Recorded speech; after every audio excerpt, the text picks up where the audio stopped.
He comenzado a leer recientemente, aunque no es el único que estoy leyendo, también he comenzado a leer y a estudiar Deuteronomio y otras cosas más, pero para la iglesia estamos en Primera de Samuel. Y recientemente vimos la vida de aquellos dos jóvenes, aquellos dos sacerdotes, hijos de Elí, llamados Ofni y Finés, hombres perversos, como decía en el texto original, ¿se acuerdan? Benei Belial, hijos del diablo, así dice en hebreo.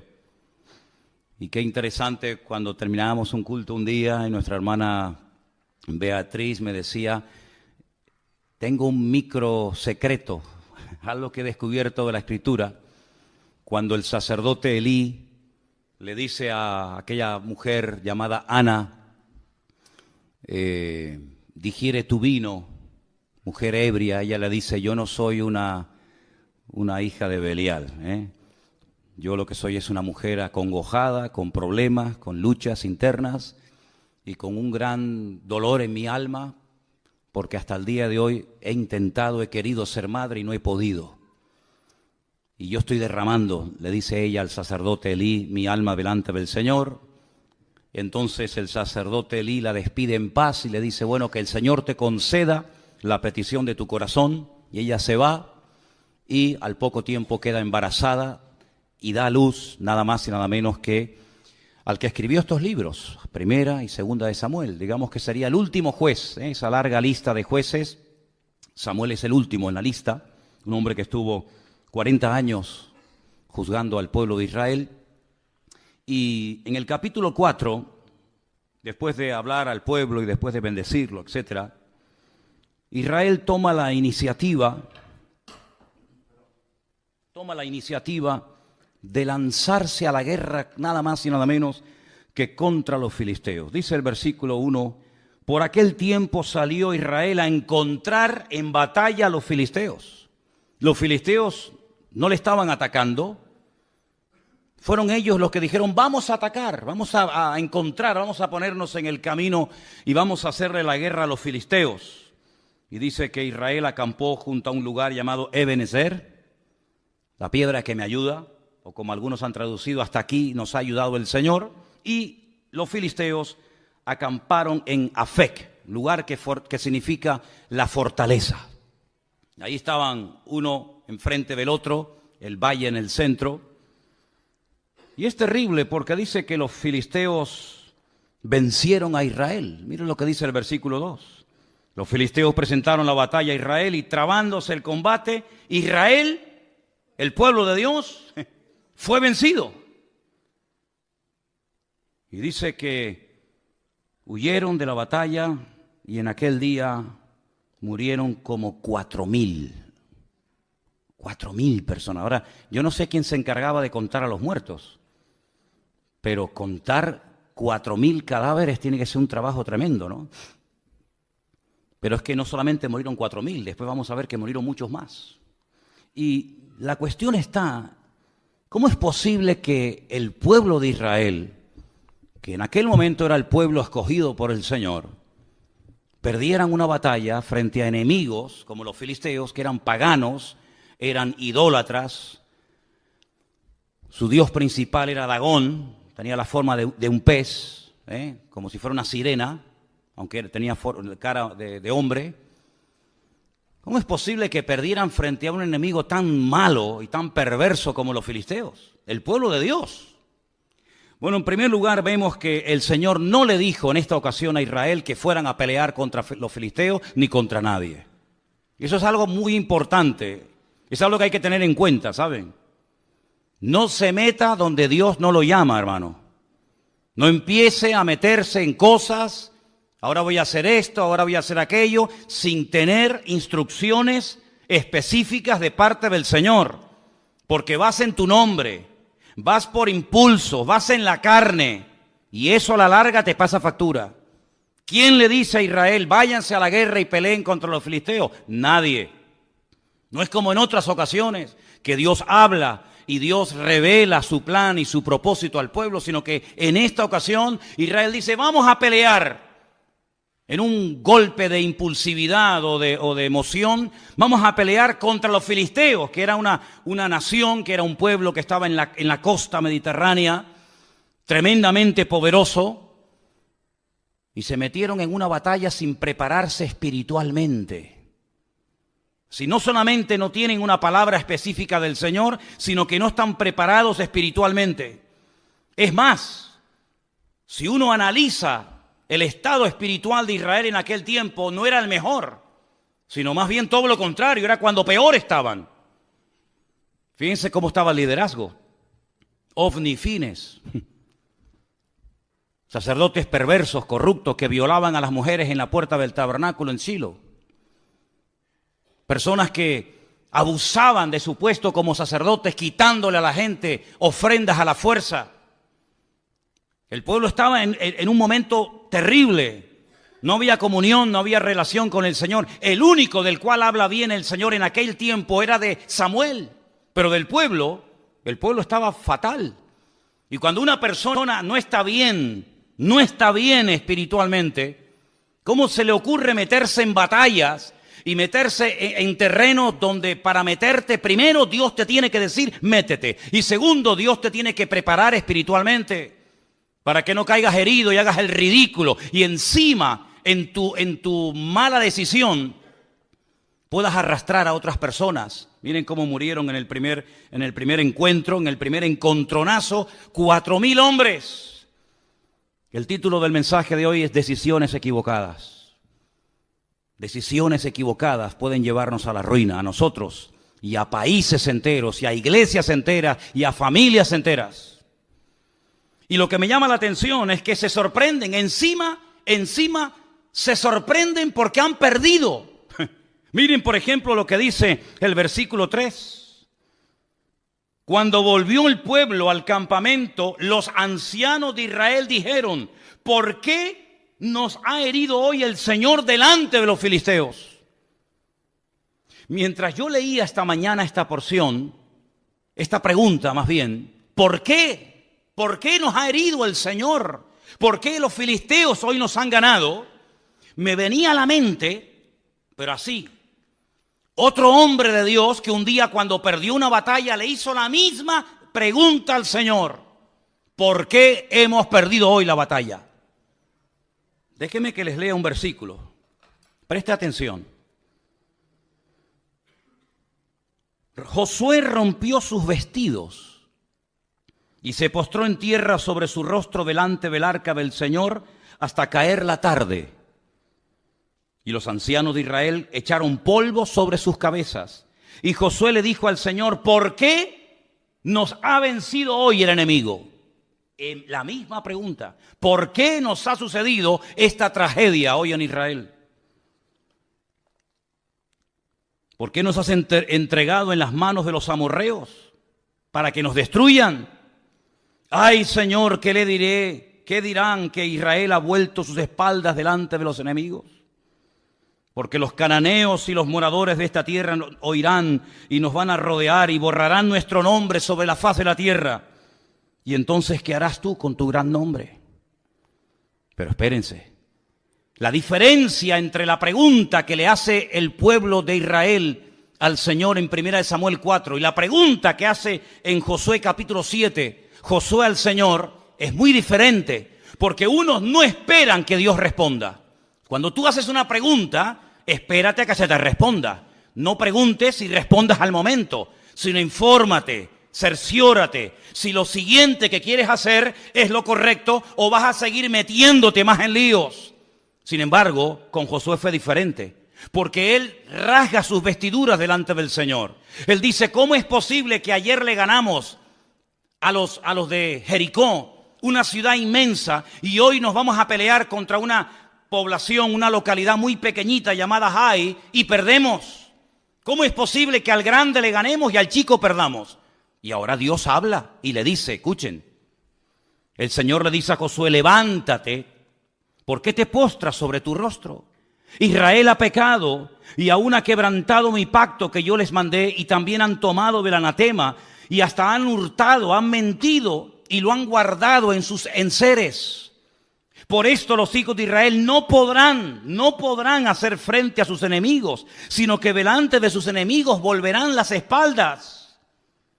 Por cuanto han venido a ser anatemas, yo no estaré con vosotros. Levántate y santifica al pueblo. Y todos conocemos el resto de la historia de cómo un solo hombre llamado Acán, quebrantó la orden de no coger, de no llevarse nada a su tienda y traer maldición al pueblo. Y entonces cuando ellos santifican, cuando ellos arreglan el problema, se levantan, van a la batalla y vencen al enemigo. Pero en el caso de 1 Samuel 4 no sucedió así, sino que le preguntan al Señor, ¿por qué nos ha herido hoy el Señor? Y no esperan que Dios les hable. Es que a mí me sorprende algunas personas que se enfadan con Dios, se molestan con Dios porque le han salido algunas cosas mal y no tienen la paciencia y la sabiduría de decir, bueno, Señor, ¿en qué he pecado? ¿Qué he hecho mal? ¿Hay algo que tengo que corregir? ¿O sigo en la línea en la que voy y me voy a ir a la ruina yo y todos los que están conmigo? No esperaron en el Señor, no dijeron, bueno, vamos a estar un tiempo en oración, en búsqueda sincera y genuina de parte del Señor, sino que automáticamente preguntan y mira lo que hacen. Versículo 3, traigamos a nosotros de Silo el arca del pacto del Señor para que viniendo entre nosotros nos salve de la mano de nuestros enemigos. Otro error más. Primer error, ir a la guerra sin que Dios te lo diga. Segundo error, no prepararse espiritualmente. Tercer error, trasladar el arca del Señor sin ningún mandato específico, creyendo que el arca del Señor es una especie de amuleto contra la mala suerte, creyendo que es una especie de talismán, creyendo que es una especie de objeto milagroso o de lámpara de Aladino, que en cuanto haga presencia en el campamento de Israel, todos los problemas se van a solucionar inmediatamente. ¿Cuánta gente se rodea de cruces, de estampitas, de resguardos, de amuletos, creyendo que de esa manera están protegidos contra los malos espíritus, las malas influencias, que Dios está con ellos? ¿Saben lo que demuestran las personas que recurren a cosas creadas por el ser humano para autoprotegerse contra el mundo espiritual? ¿Saben lo que demuestran? Que no conocen a Dios. Porque si conocieran a Dios, sabrían perfectamente que Dios no necesita de nada ni de nadie para proteger tu vida y pelear tus batallas. No tenemos que llevar cruces en el cuello para protegernos de nada. No tenemos que llevar ningún tipo de amuleto, de resguardo para decir, ay, es que por si acaso me hacen algo o por si acaso alguien me hace algo. No, mi hermano, el ángel del Señor acampa alrededor de los que le temen y los defiende, dice la Biblia. Y decía el rey David, y de esto sabía mucho, y aunque un ejército acampe contra mí, no temerá mi corazón, porque el Señor es mi luz y mi salvación. Bendito sea Dios. Ellos dijeron, no, traigamos el arca. No importa si estamos en pecado, no importa. No importa si nos llevamos mal los unos contra los otros. No importa si la santidad ya es la asignatura pendiente. No importa si estamos bien o mal. Traigamos el arca, que al fin y al cabo no cuesta nada traer un mueble, trasladarlo de un sitio a otro, y el arca por sí misma nos defenderá contra el enemigo. Pero el arca no fue diseñada ni creada por el Señor para tales objetivos. El arca era, digamos, un mueble. Tenemos ahí en la entrada una especie de réplica, ahí tenéis una fotografía de cómo podía ser el arca en aquellos tiempos. En su interior, en esta caja, en este cajón de madera de acacia forrado de oro por dentro y por fuera, se guardaba un poco de maná para recordarle al pueblo de Israel que Dios había suplido milagrosamente durante muchos años el alimento en el desierto.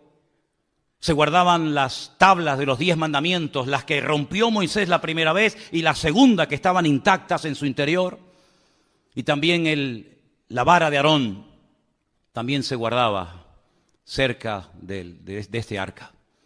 Era un mueble de oro. Arriba pueden ver, en la parte de arriba, entre las alas de los querubines, estaba lo que llamaban el propiciatorio, y era el lugar en donde entraba el sumo sacerdote una vez al año y derramaba la sangre de un sacrificio que previamente había hecho en la entrada, y allí oraba y allí intercedía para que Dios protegiera al pueblo de Israel durante un año más, hasta el próximo día del Yom Kippur, el día del perdón. Tremendo. Parece que el pueblo de Israel no termina de aprender la lección. No es la primera vez que recurren a un objeto creado, no es la primera vez que recurren a un objeto depositando su fe en el objeto más que en el Dios del objeto. Ya lo habían hecho en el monte Sinaí, ¿se acuerdan? Cuando dice la Biblia que según ellos, Moisés tardaba mucho. No sabían qué había ocurrido con el varón de Dios. Y entonces dijeron, mira, como no sabemos lo que ha pasado con este hombre, si está vivo, si está muerto, si vendrá o no vendrá más, vamos a hacernos unos dioses que nos vuelva otra vez a llevar por el desierto y volvamos otra vez a Egipto. Y dice la Biblia que Aarón, el hermano de Moisés, le pidió a la gente que les diera zarcillos y pendientes de objetos de oro, y lo fundieron y le dieron forma, y dice que hicieron un becerro de oro. Y entonces le dijeron, este es el Dios que te sacó de Egipto. Y cuando Moisés baja de la montaña se encuentra aquel espectáculo vergonzoso y les dice, ¿qué habéis hecho? Y Aarón, tratando de justificar lo injustificable, les dice, no sé, yo cogí el oro, lo eché en el fuego y salió esto. Así dice, léanlo. Yo eché el oro y de repente, no sé, ¡pum!, apareció así de la nada este becerro de oro. Y Moisés se indigna y rompe las tablas de los 10 mandamientos y tiene que otra vez volver a subir a la montaña, porque ellos lo que querían era tocar, ellos lo que querían era ver a ese Dios, que no era ese Dios ni mucho menos, ¿verdad? Ya también lo hicieron en la época de Gedeón. No sé si se acuerdan ustedes que Gedeón hizo un efod, que al final terminaron adorándolo. No sé si recuerdan la historia de cuando Moisés peca por murmuración en el desierto y mueren miles de personas. Y el Señor le dice que haga una serpiente de bronce y que la clave en un asta para que la gente cuando la mire, detrás de todo esto hay una explicación extraordinaria. Y dice que aquella serpiente de bronce en los tiempos de los reyes le presentaban incienso y fue objeto de adoración hasta que tuvieron que despedazarla. Y así el hombre tiene siempre como una tendencia a agarrarse a cosas. Y alguien dijo que potencialmente todos los seres humanos tenemos tendencia a la idolatría. Parece mentira. Hay gente que dice, no, yo no adoro a nadie, sí, pero luego pero tus hijos los adoras, ¿verdad? O adoras tu casa, o adoras tu trabajo, tu coche, o tus pertenencias. El hombre siempre está tratando de tener algo a lo cual agarrarse y de poder ver, Sin embargo, nos olvidamos de aquella palabra tremenda en el Evangelio según San Juan, capítulo 4, cuando el Señor Jesucristo dice que Dios es espíritu. Y los que quieran adorar a ese Dios de espíritu tienen que hacerlo en espíritu y en verdad. Y la palabra del Señor nos enseña que nuestro Dios no se puede hacer, no se puede medir, no se puede pensar, porque nuestro Dios es, primero, inmortal. Segundo, infinito. Dígalo conmigo. Tercero, inmutable.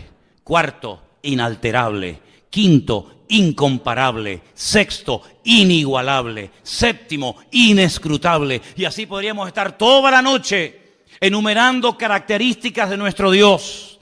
Y nuestro Dios prohíbe que se le hagan a Él figuras de oro, de plata, de piedra, de bronce o de lo que sea, sino que al Señor tu Dios adorarás y a Él solo servirás, sin darle ningún tipo de forma, sin darle ningún tipo de medida, sino que nuestro Dios es espíritu y por eso Él ha puesto su espíritu en nosotros para que podamos comunicarnos con Él por la fe y no por vista. ¿Cuántos dicen amén?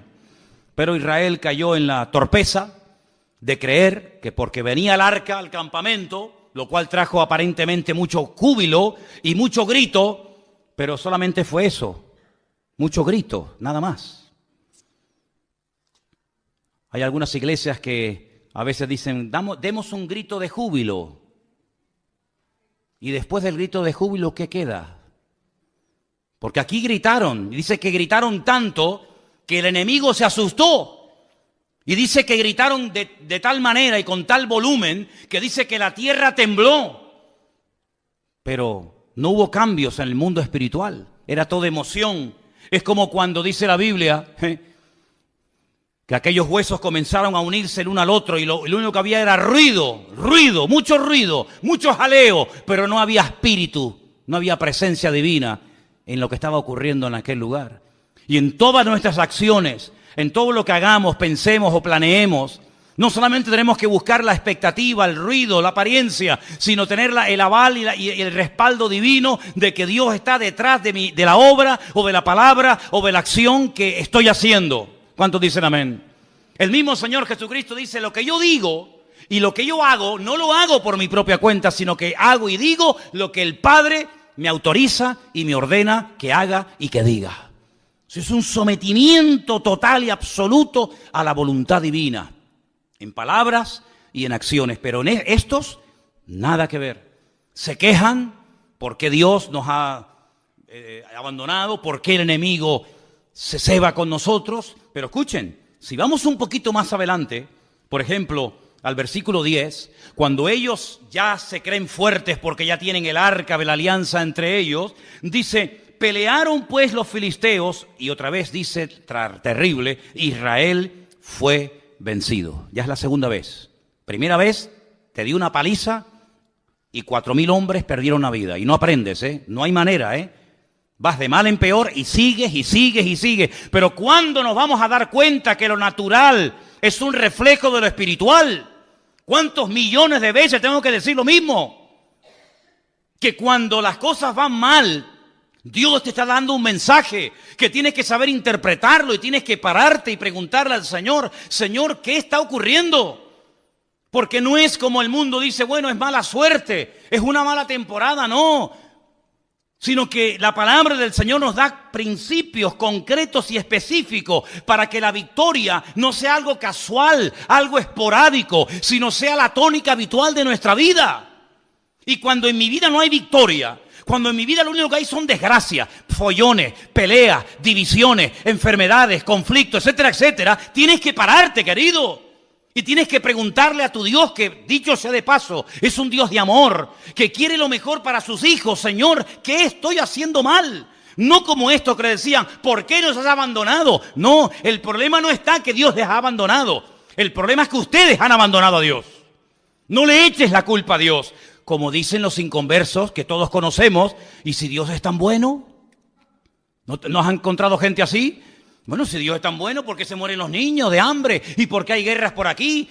Como si Dios fuera el culpable de todo eso. Y aquí está esa actitud reflejada. ¿Os dais cuenta que el corazón del hombre, da igual si es en el Antiguo, en el Nuevo Testamento, en la Edad Media o en el tiempo presente, el corazón del hombre es igual? Siempre tratando de buscar el chivo expiatorio, siempre tratando de echarle la culpa a algo o a alguien, menos a sí mismo. Claro, hemos perdido la guerra porque nos has abandonado. La culpa la tienes tú. Porque yo fui a la guerra, yo afilé mi espada, yo me fui con mi coraza, con mi yelmo, con mi jabalina, me fui preparado, pero tú no me apoyas, tú no estás conmigo, tú no me respaldas y por eso las cosas me van mal en la vida. No caigas en ese error. Los que hablan así son los que no conocen a Dios. Los que conocen a Dios pueden llegar a decir, aunque Dios me mate, lo seguiré adorando, porque yo sé que mi Redentor está vivo. Pero los que hablan así, ¿por qué nos has abandonado? Son los que están mal e intentan condenar a Dios para justificarse a sí mismos. Es como en una de las conversaciones profundas que Job mantiene con Dios, donde él intenta presentar argumentos convincentes. Y hay un momento en el que Dios le interrumpe y le dice, pero querido Job, ¿me vas a condenar a mí para justificarte tú? No, queridos. Cuando las cosas en la vida no ruedan y no salen en lo natural, en lo espiritual, en todas las áreas de nuestra vida, no hay bendición, no fluye la bendición de Dios, no tienes una vida atractiva, una vida que la gente diga, yo quiero ser como esa mujer, yo quiero ser como esa familia, yo quiero ser como ese hombre. Cuando tu vida es una vida de tragedia, de desgracia, de lío, de follones, cuando tu vida no es una vida que sea luz, sino es tiniebla, tienes que pararte y no echarle la culpa a Dios, sino preguntarte, Señor, ¿qué estoy haciendo mal? Y el Señor te va a hablar, como le habló Josué, ¿visteis? Y le dijo, no, es que el problema es que hay pecado y Dios no se puede mover y su gloria queda detenida cuando hay pecado y desorden en el pueblo. A mí me sorprende que siga lloviendo. A mí me sorprende que podamos seguir respirando. A mí me sorprende que aún estemos con vida.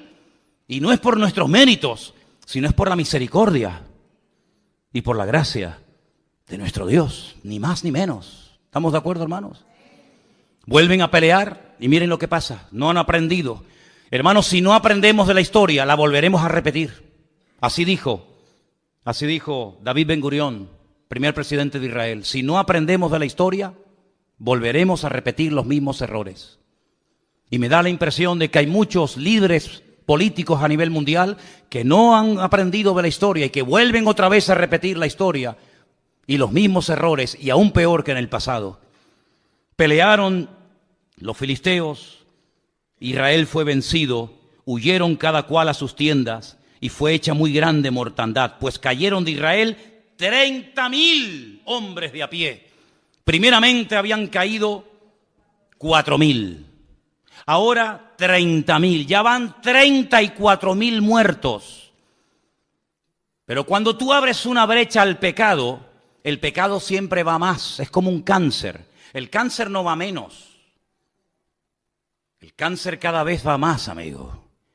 Y si empezó de una forma muy sencillita y ahí prácticamente inapreciable, como no se actúe inmediatamente, eso se va a extender y cuando quieras meterle mano es demasiado tarde. No solamente ya han muerto 34.000 hombres, pero 34.000 hombres significa, no digo todos, pero muchos tendrían hijos. ¿Cuántos miles de niños quedaron en aquel tiempo huérfanos por una mala decisión? ¿Cuántas viudas? Porque la mayoría de estos hombres que iban a la guerra eran mayores de 20 años.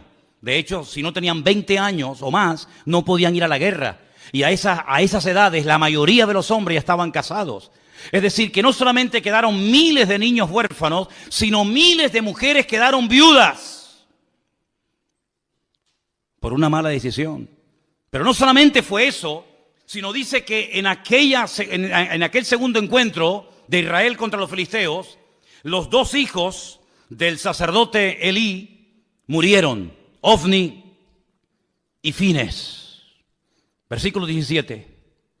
El mensajero dijo: Israel huyó delante de los filisteos y también fue hecha gran mortandad en el pueblo, y también tus dos hijos, Ofni y Fines, fueron muertos, y el arca de Dios ha sido tomada.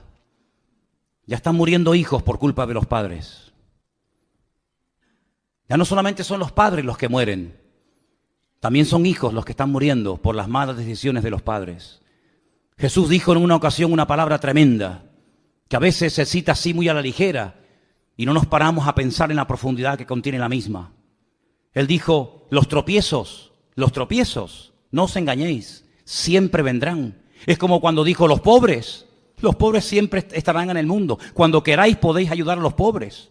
Siglo XIX, siglo XX, siempre habrá pobres, siempre habrá miseria, siempre habrá desigualdades, ¿verdad? Ricos, pobres, los que estén bien, los que estén abajo. Y él dijo: tropiezos, problemas y dificultades siempre vendrán, pero ay de aquel que me haga tropezar a uno de mis hijos, a uno de mis pequeños. Porque mejor le fuera haberse atado una piedra de molino al cuello y echarse a la mar, que haber hecho tropezar a uno de estos pequeños. Si te quieres reventar y hacer lo que te da la gana, hazlo. Allá tú, con tu conciencia y con tu Dios. Pero ten cuidado que en tu locura arrastres a tus hijos y el día de mañana te pese en el alma y en el corazón haberlos tenido del tingo al tango, ahora aquí y mañana allá, y al final ni comes ni dejas comer a tus hijos. Ten mucho cuidado, porque por la locura de esta gente, no solamente niños quedaron viudos, no solamente huérfanos, no solamente mujeres quedaron viudas, sino que ahora también están comenzando a morir hijos. Y es terrible cuando a veces por nuestras decisiones equivocadas, vuelvo a decir, decisiones equivocadas, título del mensaje de hoy, hacemos tropezar a otras personas que nos siguen, pero no porque te apoyen, sino porque no les queda otro remedio. Pero no te olvides que el que te siga a la fuerza algún día te abandonará, porque los que nos tienen que seguir a nosotros no es por la fuerza, no es por la presión, sino es por la convicción. También seguían a Saúl, pero dice que le seguían temblando de miedo, pero sin embargo dice que había muchos que seguían a David desarmado, pero porque tenían una confianza tremenda en su líder, porque sabían que era el hombre más cerca del corazón de Dios. ¿Te das cuenta? 34.000 muertos, miles de niños huérfanos, miles de viudas solas, los hijos del sacerdote muertos. Pero hay más todavía, hay más todavía. Porque no doblan su corazón delante de Dios, porque no se humillan. Y cuando no se humilla el pueblo, cuando no pide perdón, el diablo se ceba y el diablo va por todas. Y ahora les roba el utensilio más sagrado en toda la historia del pueblo de Israel. El arca del pacto. El Aarón Berit. El arca del pacto. Esa palabra pacto en hebreo es Berit. Es una palabra sagrada, es una palabra que tiene una connotación espectacular, porque un pacto no es un contrato. Un contrato se quiebra, se rompe cuando uno de los dos no cumple las condiciones. Pero los pactos que Dios ha hecho no se quiebran. Los pactos de Dios son eternos. Y ellos traen ese mueble que es el símbolo, es la representación física, tangible y visible de un pacto que un Dios eterno ha hecho con un pueblo que le está siendo infiel. Y lo que recurren es al tipo, al símbolo, en vez de al Dios del pacto. Qué tremendo cuando aquella mujer llamada Helena se dedicó a ir por Tierra Santa, sobre todo por Jerusalén, buscando reliquias. Era la madre de Constantino, supuestamente el primer emperador romano convertido o que reconoció y emitió el cristianismo como la religión oficial del Imperio Romano. Y fue a Jerusalén y comenzó a buscar el lugar donde Cristo había muerto. Y fue a Jerusalén buscando la túnica que le habían quitado los romanos cuando estaba clavado en la cruz. Y fue a Jerusalén tratando de encontrar astillas de aquella cruz y los clavos y las espinas y la sandalia y esto y aquello. Y ahí comenzó todo un negocio y toda una parafernalia litúrgica y religiosa acerca de cosas, ¿verdad? Y la gente hasta el día de hoy adora y se agarra y se aferra a cosas, al fin y al cabo creadas por el ser humano. Y cuando vamos a Israel yo le digo a la gente, ¿y qué más da? ¿Qué más da? Si sobre esa piedra el Señor se inclinó, se sentó o lloró, ¿qué más da? No deja de ser una piedra, no adoremos las cosas, adoremos al que vive por los siglos de los siglos, amén. Sin embargo, el hombre, como dije antes, tiene una tendencia brutal a la idolatría. Y si no tiene nada o a nadie a quien adorar, recurre a la peor de todas las idolatrías, que es la egolatría, que es adorarme a mí mismo y decir yo soy el dueño, yo soy el Dios. Y encima le digo al verdadero Dios, tú no existes, el que existe soy yo. Esa es la peor de las idolatrías. Y esto es lo que le pasó al pueblo de Israel, un pueblo que tenía que ser cabeza, y se convirtió en la cola y en el hazmerreír de los filisteos en aquella época. Quiero que volvamos a ver esa imagen donde veíamos el territorio que ocupaban los filisteos en aquella época. Esa franja mediterránea larga, de más de 50 kilómetros de largo, en color rojo. Era el territorio que en aquellos tiempos ocupaban los filisteos. Los filisteos no eran originarios de allí. No.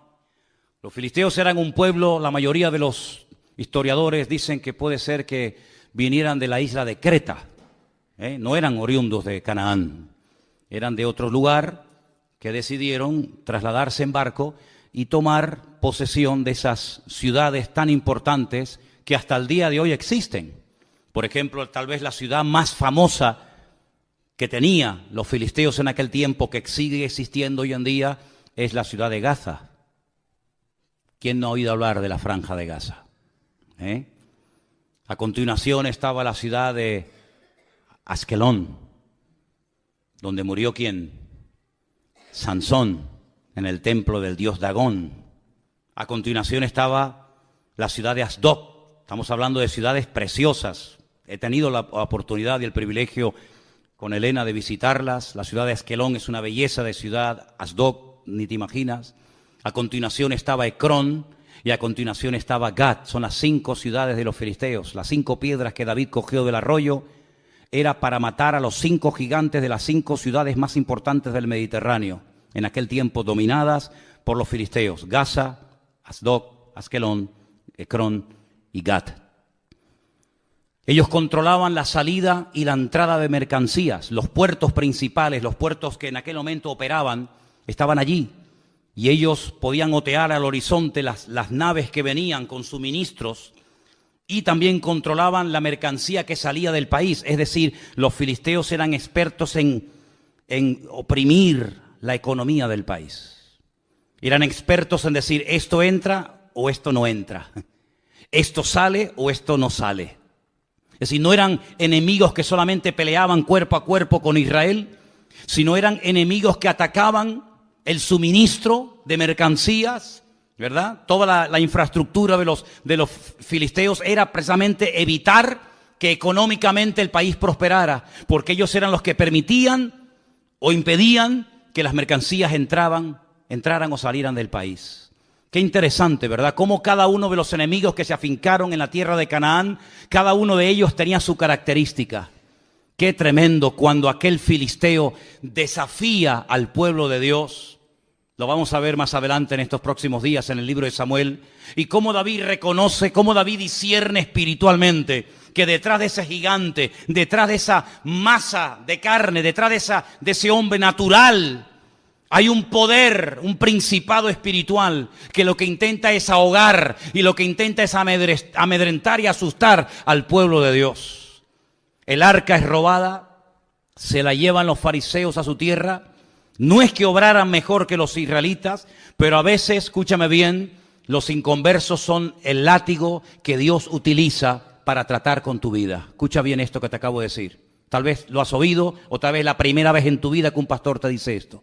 Ten cuidado porque si no escuchas la voz de Dios, si no prestas atención a la voz de Dios, puede ser que Dios le permita a algún inconverso golpearte y humillarte para que busques a Dios sí o sí. No te olvides que Dios puede utilizar al faraón para decirte ven y toma tierras y vive de maravilla, o al mismo faraón o a otro lo puede utilizar para amargarte la vida y para impedirte y coaccionarte tu libertad. Dios puede utilizar a un Nabucodonosor para destruir a un templo y para destruir una civilización y para destruir a todo un pueblo y una ciudad, y al mismo personaje el Señor lo puede utilizar para levantarte y para prosperarte y ponerte con autoridad y con poder en Babilonia, como fue el caso de Daniel, Mesac, Abednego y Misael. No te olvides que Dios puede utilizar a un Ciro, ¿verdad?, para volver a reconstruir el templo, o puede utilizarlo para destruir el templo. En otras palabras, Dios quiere tratar con tu vida sí o sí. En esta iglesia o a la que vayas, no puedes huir del trato de Dios. Si no le escuchas por las buenas, tendrás que escucharlo por las malas.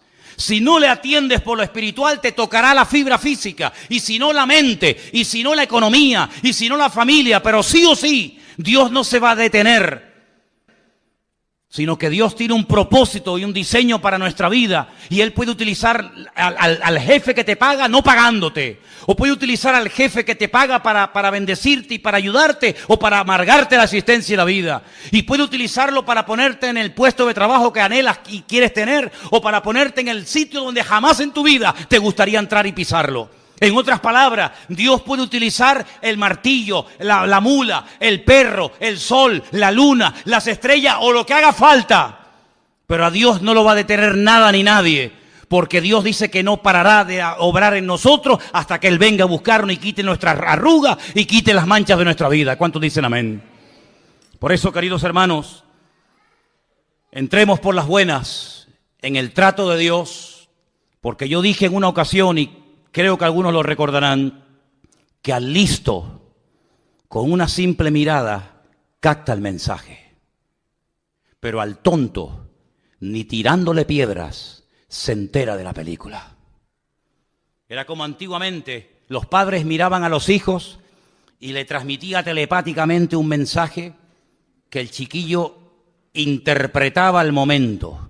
No hacía falta traductor de Google ni vainas raras, sino que la simple mirada del viejo, cuando coincidía con la tuya, te estaba diciendo o te quedas quieto, o cuando vaya a casa te meto un cogotazo que te vas a enterar, malcriado.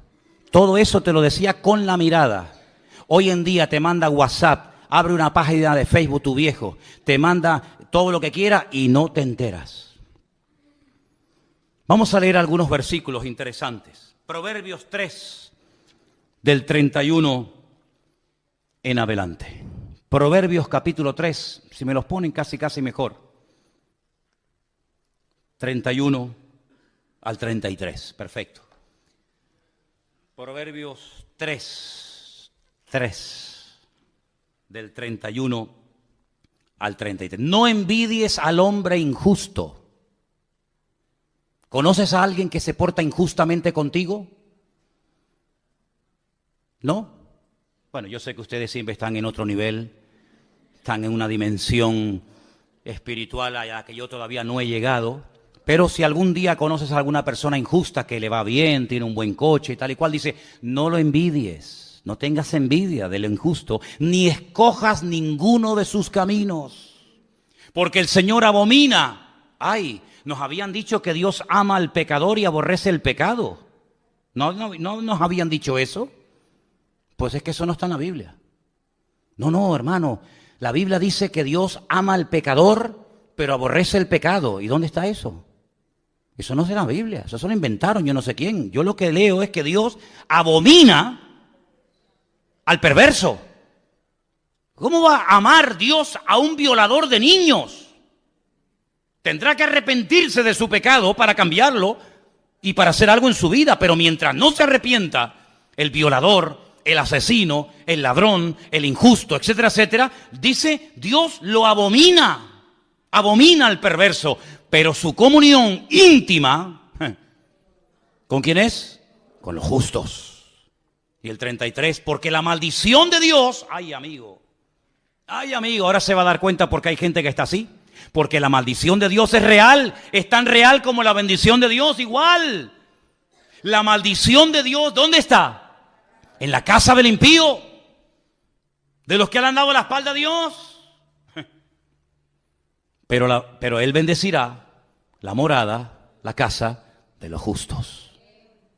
Así es lo que dice la palabra. Salmo 37. 1 y 2, un salmo que le gusta mucho a Miriam. Salmo 37, 1 y 2, es precioso. No te impacientes a causa de los malignos. Otra vez la envidia. Ni tengas envidia de los que hacen iniquidad. Porque como hierba serán pronto cortados y como hierba verde se secarán. ¿Cuántos dicen amén? Y el último. Segunda de Pedro, capítulo 2, del 20 al 22. Dice así la palabra. Ciertamente, y esto es muy fuerte esta palabra que voy a leer esta noche. Espero que no haya nadie que esté viviendo en este terreno. Porque mira lo que dice el Señor. Si habiéndose ellos, está hablando de gente que conoció, gente que tuvo un encuentro con el Evangelio. Si ellos, habiendo escapado de las contaminaciones del mundo. ¿Y cómo escaparon del sistema de valores del mundo? Como dice ahí, de las contaminaciones del mundo. ¿Cómo lo hicieron? Por el conocimiento del Señor y Salvador Jesucristo. Así escaparon de ese mundo. No por fuerza de voluntad. No porque dijeron, bueno, yo me voy a proponer no juntarme con gente mala, voy a intentar cambiar. No es por ese sistema. Sino que hay gente que escapó, logró salir de las contaminaciones del mundo por el conocimiento del Señor y Salvador Jesucristo. Eso está bien claro, ¿sí o no? ¿Sí o no? Dice, enredándose otra vez en ellas, son vencidos, claro. Su postrer estado viene a ser peor que el primero.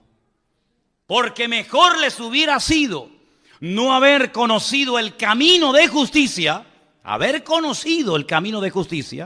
que después de haberle conocido, volverse atrás del santo mandamiento que les fue dado. Pero les ha acontecido lo del verdadero proverbio, que el perro vuelve al vómito y la puerca lavada a revolcarse en el cieno. Ay, amigo, más claro agua, ¿eh? Aunque usted no lea esto en hebreo, ni en arameo, ni en griego, usted lo entiende perfectamente. Yo tengo que decir como pastor, y me gustaría decir todo lo contrario, pero mentiría si lo hiciera, que nunca he conocido a nadie que se haya apartado de los caminos del Señor, que su vida haya sido una maravilla. Si así fuera, más de uno se vería tentado a decir, oye, separándome del Señor, vivo mejor. Pero es que no hay ni la más mínima tentación en los que hemos nacido de nuevo. No tenemos ni la más mínima tentación de separarnos, de dejar a Dios, de darle las espaldas. ¿Saben por qué? Porque no hay ni una sola persona, se llame quien se llame y viva donde viva, que habiendo conocido al Evangelio y al Señor, apartándose de Él, la vida de fuera mejor. Sino que el Señor los compara con un perro que vomita y se vuelve a comer lo vomitado. Y si lo compara con un cerdo que lo lava y en cuanto encuentra basura, se vuelve a revolcar en él. Y dice, y el postrer estado es peor que al principio. Hermano, si usted no entiende esto, yo ya no sé cómo decírselo. En otras palabras, este pueblo quiere arreglar externamente lo que solamente se puede arreglar internamente. Mira, no le estés regalando tantas flores a tu mujer y después la estás engañando con otra. ¿Me entendiste? Toma, mi amor, un ramito de flores. Es que yo no quiero flores, yo quiero tu corazón. Yo quiero tu fidelidad. Mira, te voy a llevar esta noche a cenar. Métete la cena por donde te quepa. Le diría alguna. Yo no quiero que me des cena. Yo lo que quiero es que estés más tiempo en casa con tu mujer y con tus hijos. Así era Israel. No se arrepienten, no buscan de Dios, no viven en santidad, no ponen sus vidas en orden, pero tráiganos el arca, que trayéndonos el mueble se arregla todo. Es como aquellos que dicen, no, yo tengo una Biblia y te enseñan una Biblia así. ¿Y para qué la quieres?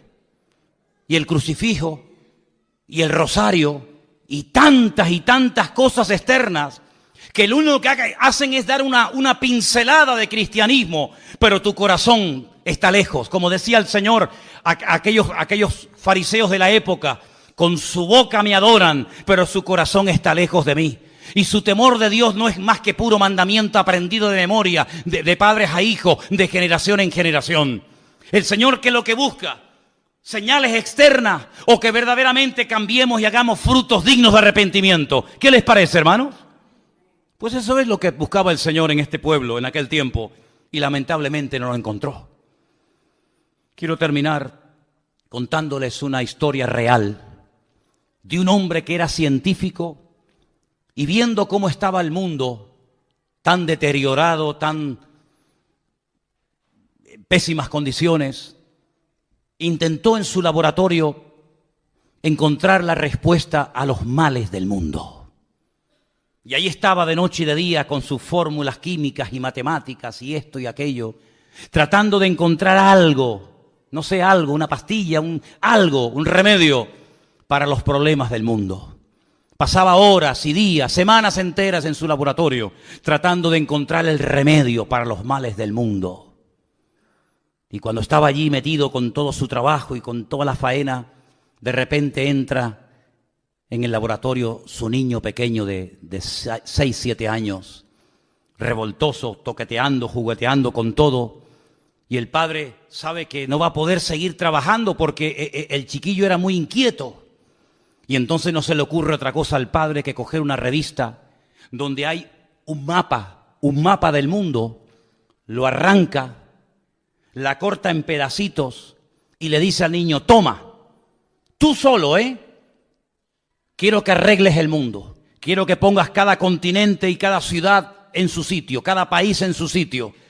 Y le da esas hojas del mapa rotas y un trozo de una cinta adhesiva para que lo arregle y se lo traiga al padre. El padre dice, bueno, ahí lo tendré aburrido y me dejará trabajar tranquilo.